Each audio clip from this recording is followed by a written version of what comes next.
Team selection for Game Week 3 coming right up. But firstly, congratulations to Ahmed Grabus for currently leading the way in the Not-So-Template mini-league with a massive 161 points. If you think you've got what it takes to top the leaderboard and get a mention in the coming videos, why not come along and join the mini-league? The code to do so is on the screen. It was a disappointing game week for me, scoring just 43 points. And that meant that my overall rank fell from 284k to 1.2 million. So on to my team selection, and there's lots to consider for this week. Kicking off in goal, I've gone for Andre Onana. Onana faces Nottingham Forest this week, who didn't look fantastic from an attacking perspective in the match against Sheffield United. Having said that, United have looked far from their best across the first 2 game weeks, and I'm seriously considering transferring out their assets over the coming weeks. I do think Onana is a good pick though. He'll get plenty of clean sheets, save points and bonus points across the season, so I have no intention of moving him on. Pervis Estupiñán is a player who started the season where he left off last season, which is very strongly.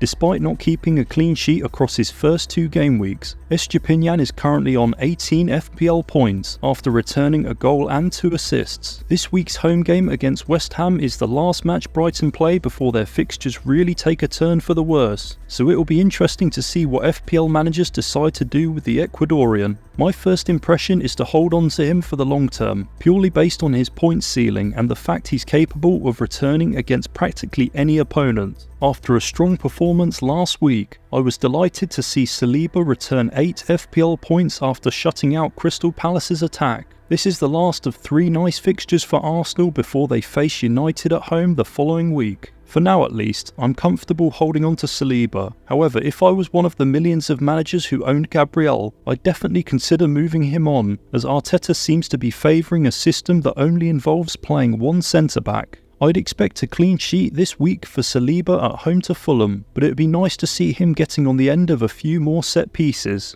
Ben Chilwell has seen a massive rise in ownership, from around 10% in game week 1 to close to 25% currently, and with that he's also received a 0.2 million price rise. Despite his blank last week against West Ham, I don't see any reason why anyone would be thinking of transferring him out. He's playing a left-wing role, at times presenting as Chelsea's most advanced player on the pitch. Chilwell picked up an assist in Game Week 1 versus Liverpool, and he very nearly had another at the weekend when his cross was cut out, leading to Chukwuemeka's goal. He's well worth holding on to, especially as Chelsea now enter an amazing run of fixtures. However, a player who the same can't be said for is Marcus Rashford, after back-to-back blanks against Wolves and Tottenham. My biggest dilemma this week is whether I should give Rashford one last chance at home to Forest, or make 2 free transfers to take him out and change the formation to a 3-4-3. I'm veering more so towards the conservative approach, which is to hold on to him for this match and then make changes in Game Week 4, when United face Arsenal. I'm well aware that there's other mid-price midfielders on form currently, but I'll just have to cross my fingers and hope that they fail to return this weekend.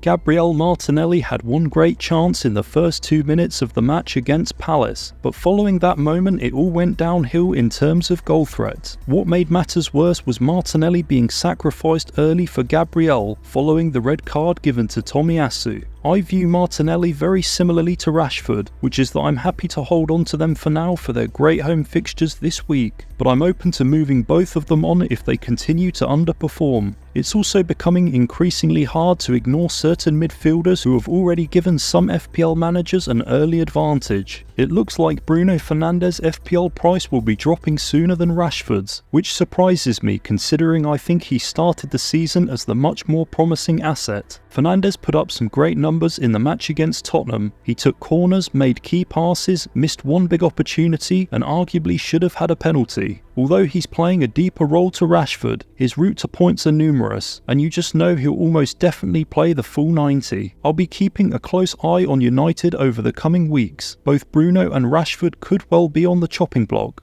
Bukayo Saka decided to hand the ball over to Martin Odegaard when Arsenal won a penalty against Palace. The reason for that was apparently because Odegaard had been taking decent penalties in pre-season, and he asked Saka if he could have one. This situation makes me inclined to think that Saka still has a good chance of remaining on pens for the near future, so I would personally refrain from making the switch between him and his Norwegian teammate. Fulham have conceded a ton of chances across their first 2 matches, so surely a team like Arsenal will be able to capitalise on that. One player who was super unlucky not to return in Game Week 2 was Moussa Diaby. Aston Villa comfortably cruised to a 4-0 victory over Everton last week, and this week they should have another opportunity to score goals away at Burnley. In the game against Everton, Diaby had 2 shots that were well saved by Pickford, made a couple of key passes, almost assisted Watkins, and on another day he would have ended the game week with a double-digit score. I'm really happy holding on to him for now, but ideally I'd like to see him match the other 6.5 million midfielders who are currently on good form. Doubling up on Aston Villa assets with Watkins looked to be a great move, especially with them putting 4 goals past Everton. However, I did feel a little unfortunate to come away with just an assist from that game. Villa do look good in attack, and I expect they'll score plenty of goals in their upcoming 3 fixtures versus Burnley, Liverpool and Palace. 2 assists in 2 matches isn't exactly the return I was hoping for when going for Watkins at 8 million, and the fact that he now seems to be off penalty duty definitely takes away from his appeal as an FPL asset.